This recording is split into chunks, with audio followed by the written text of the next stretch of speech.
KCR sir అయితే ముందుగానే ఒక ముచ్చట చెప్పిండు. గా ముచ్చట ఏంటిదంటే తప్పకుండా మోసపోతనైతే గోసపడతారు. మరి ఓటేసేటప్పుడు ఒకటికి 2 సార్లు ఆలోచించి ఓటేయండి.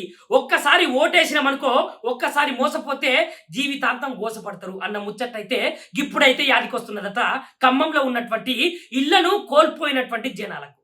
మరి చూసిర్రా అక్కడ ఉన్నటువంటి జనాలకైతే ఎవరు దిక్కులేరు.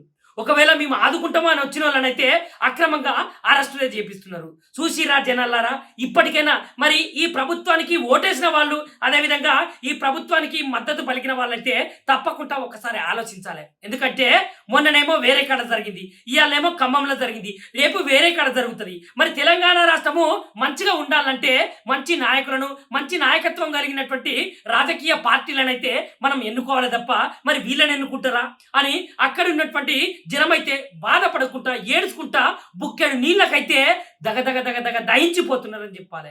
మరి ఇప్పటికైనా ఆలోచించండి జనాలారా.